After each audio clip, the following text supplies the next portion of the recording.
Olá, eu sou Amanda Marques e hoje eu vou falar com você sobre um tema super bacana. Você já pensou em como escolher o tapete certo na tua composição? Muitas vezes a gente está lá no meio do projeto e não sabe o que fazer ou como utilizar corretamente um tapete. Uma coisa que você precisa saber é que o tapete, ele confere conforto e aconchego para o espaço. Então ele acaba dando uma finalização para o espaço. E isso fica muito legal no ambiente, porque você dá um toque final, aquele toque que às vezes precisava para ficar o ambiente perfeito. Além disso, o tapete perfeito vai fazer com que dê um charme todo especial para o teu espaço. Hoje eu vou te ensinar, resumidamente, como você vai escolher o tapete certo para o teu ambiente, para o teu cliente ficar encantado.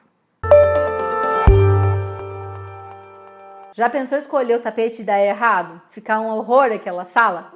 Não dá, né?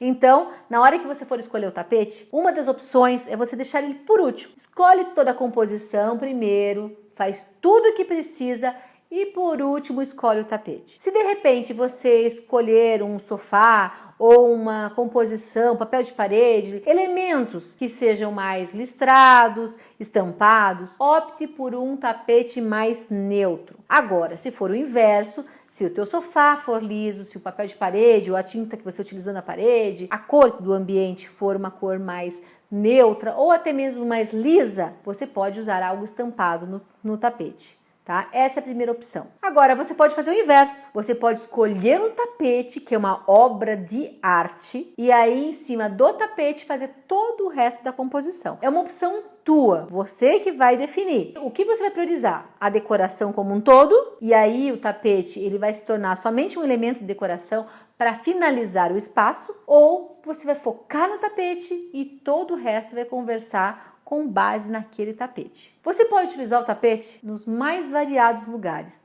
Na sala de estar, no home office, embaixo da mesa de jantar e, acredite, até mesmo no banheiro. Você pode utilizar de uma maneira coerente, sendo que você pense da maneira certa de utilizar. Inclusive no quarto, é muito utilizado também no quarto. Aliás, no quarto eu acho que é fundamental utilizar do lado da cama, ou às vezes utilizar um tapete diferente que componha, por exemplo, entre quarto e closet, quando é num espaço único. Também fica legal. Quando você tiver um tapete muito estampado, muito chamativo num espaço e você for utilizar outros tapetes no mesmo espaço, tente deixar os outros mais discretos. Então, se você tem um que chama atenção, os outros não tem que se destacar tanto. Deixa só um chamando a atenção, que ele fica o ponto focal daquele espaço. E aí os outros têm que ficar mais discretos. Não tente fazer com que um fique competindo com o outro, porque aí a pessoa chega e não sabe nem para onde olhar direito. Então, tente destacar um só. Os outros deixe mais neutros no espaço. Eu fiz um vídeo falando sobre os tipos de tapete. Eu vou deixar aqui no card, aqui em cima. Você pode selecionar e assistir esse vídeo, ou também aqui na descrição, aqui embaixo. E aí você vai poder assistir esse vídeo com mais detalhes. Então você vai aprender um pouco mais. Aqui eu vou fazer uma coisa mais sintetizada, falando rapidamente um pouquinho sobre cada um deles, certo? Os tapetes sintéticos, eles são mais resistentes, tá? Então acabam se utilizando mais por causa da resistência. Aqueles peludos, sabe, grossos, então, eles são mais aconchegantes, são mais acolhedores e são utilizados principalmente em salas de estar, home office, home theater. Já em ambientes que tem crianças circulando, é interessante você utilizar tapetes escuros, sabe por quê? Evita aparecer muita sujeira, tá bom? Sempre é bom você pensar em quem é o usuário daquele espaço, tá? Então, se tem uma casa em que tenha pessoas idosas, é bom pensar que eles precisam de um certo cuidado. Os tapetes não podem escorregar. Então, colocar embaixo aqueles antiderrapantes vai ser fundamental. Utilizar o antiderrapante também é legal porque ele vai fazer com que o tapete fique no lugar. Ele não fique se movimentando. Então, tá sempre impecável aquele espaço. Outra coisa é para as pessoas alérgicas. Cuidar com o tapete que você vai utilizar. Para essas pessoas é essencial tapetes que sejam antiácaros.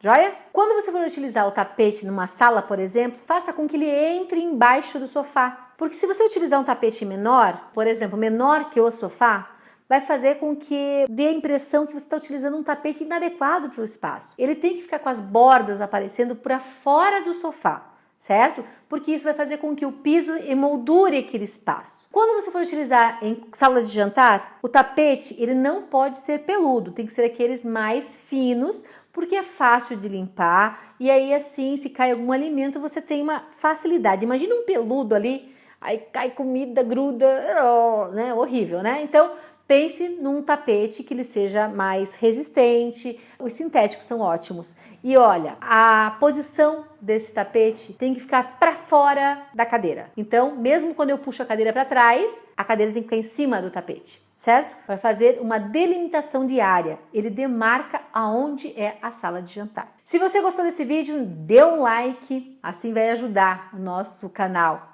#Vivendo Decoração crescer. Se inscreva no canal, caso você ainda não se inscreveu, e clique na notificação, naquele sininho. Assim você vai ser notificado sempre que um vídeo entrar no ar. Deixe seu comentário e vamos conversando para você aprender muito mais comigo e eu com você. Um grande beijo e te encontro no próximo vídeo. Tchau!